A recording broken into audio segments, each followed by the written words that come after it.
Hello and welcome to another video on my YouTube channel. My name is Joris and today I'm going to give the third update of our portfolio for 2023. So currently I have 16 subscribers, so thank you for the one subscriber that hit that subscribe button in the past period. I'm really happy about that. And if you want to hit that subscribe button as well, that would help me out a lot, so thank you for doing that as well. And with that being said, what did we buy in the last period? So it has been more or less 20 days since I gave the last update about our portfolio. So we haven't bought a thing yet. So we still need to reinvest the dividend that we received from SDGPX in January, and that was around 466.56 euros. So we have a little bit more euros on our SwissQuote account, but not really that much more. I think around 30-40 euros more. But the main thing is that we will try to invest 300 euros more this month.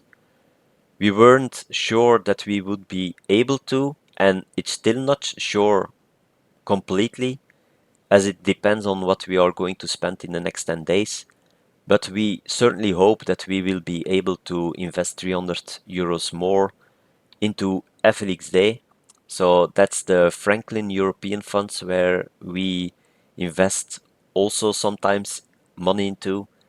It's noted in euros on the SIX stock exchange, so it's easy that we don't need to actually put that amount from Swiss francs into euro anymore, as we received it from SDGPX as a dividend.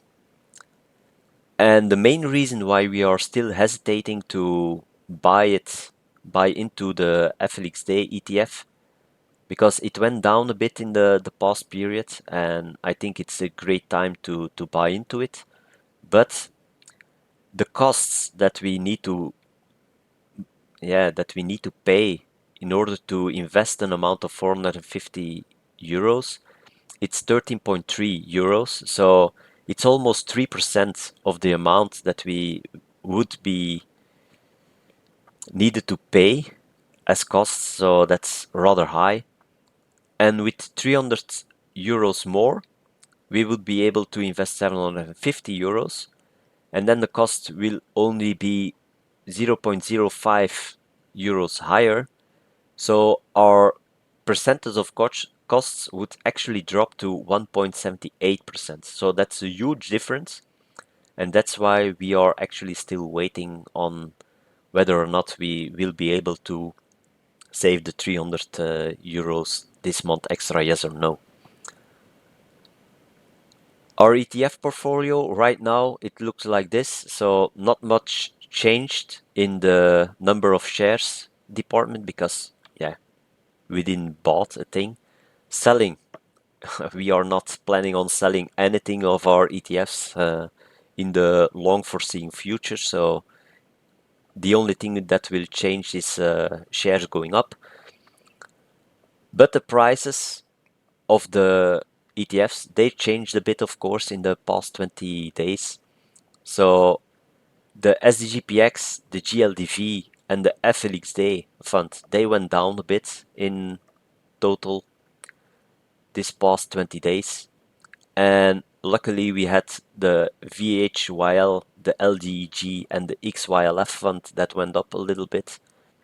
But still, in total value, if you compare the amount that we had in our portfolio on the 26th of January, that was 39,854.52 Swiss francs. And right now it is standing at 39,770.27 Swiss francs. So actually a loss of 84.25 Swiss francs, or more or less 0.01% every day for the past period since the last update that I gave. So not that bad, but also not magnificent, of course, because a a lot of stocks went up in the past period.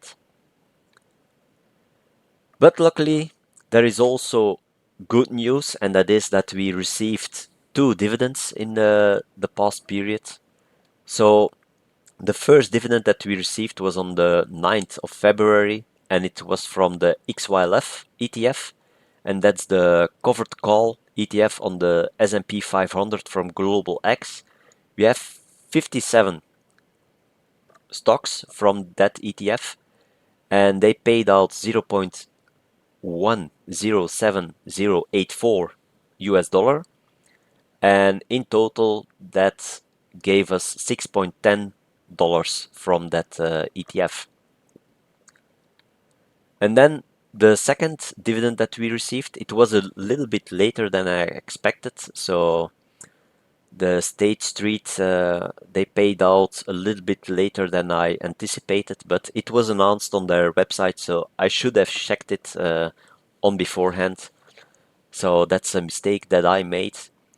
So from that global ETF, and it's a global dividend ETF, we own 70 stocks, and it paid out 0.2389 US dollars. So in total, we received $16.72 from State Street ETF.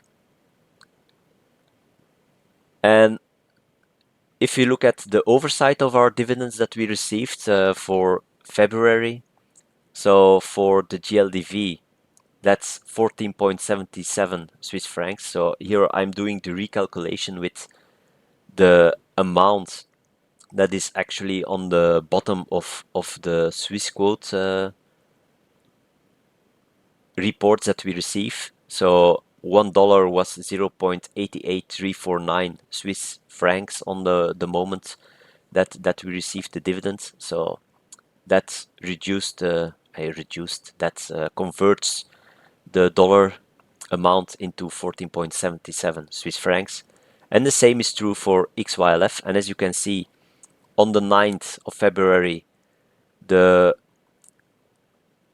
exchange rate for US dollar to Swiss francs was a bit lower. So the dollar became a little bit stronger compared to the Swiss franc in the past 6 days. And in such a way, we received 5.34 Swiss francs from XYLF. So in total, in February, we received 20.11 Swiss francs. So if we add that to the previous thing that I showed, so the loss of 84.25 Swiss francs, with the dividends that we received from XYLF and GLDV, we in fact only had a loss of 64.14 Swiss francs in the past 20 days. So a little bit better than before, but still a loss is a loss. And in total, right now on our SwissQuote account, we have $56.85. So we are long from an efficient buy of another ETF, and that ETF will be an emergent market ETF. And I know that we said in our previous videos that probably that was going to be the Invesco emergent market high dividend low volatility ETF from Invesco, so the EMHD one as a satellite, but I'm not sure about it anymore. So I'm looking to reduce, in fact, the total expense ratio of our portfolio a bit.